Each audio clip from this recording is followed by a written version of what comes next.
Goeiedag, ek groet jou in die kosbare naam van Jesus Christus. Die Israeliete was ten minste 400 jaar slawe in Egipte.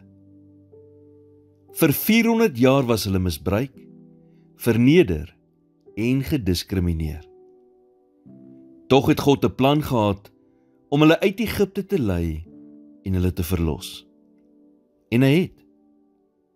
Maar elke keer as dinge moeilik geraak het op hul reis na die beloofde land, het die Israeliete gekla.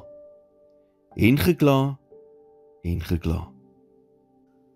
Hulle het selfs begin wonder, hoekom hulle nie maar eerder net in Egipte gebly het nie. Omdat Egipte iets was wat vir hulle bekend was. Op 'n stadium het hulle gekla dat hulle moeg is vir manna en eerder vleis wil hê. Toe begin hulle terugverlang na die manier waarop hulle in Egipte geëet het. Numeri 11 vers 5 sê, ons dink aan die visse wat ons in Egipte verniet kon eet, aan die komkommers en die waterlemoene, en die prei en die eie en die knoffel. Verniet, maar hulle was dan slawe. Is dit nie vreemd hoe mense dit soms doen nie? God help iemand om uit daardie ongesonde verhouding of ongesonde omstandighede te kom.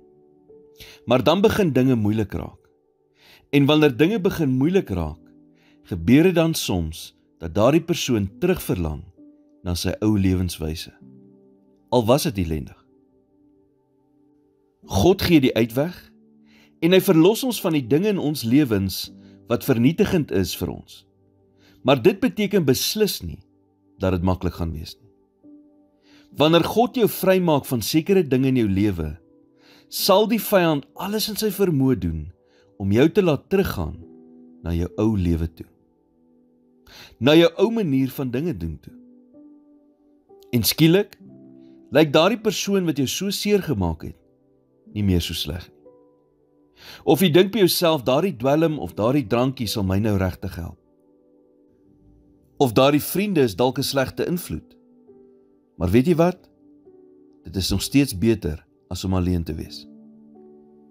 Die vyand kan dit soms so aanloklik maak om terug te keer na jou ou manier van dinge doen.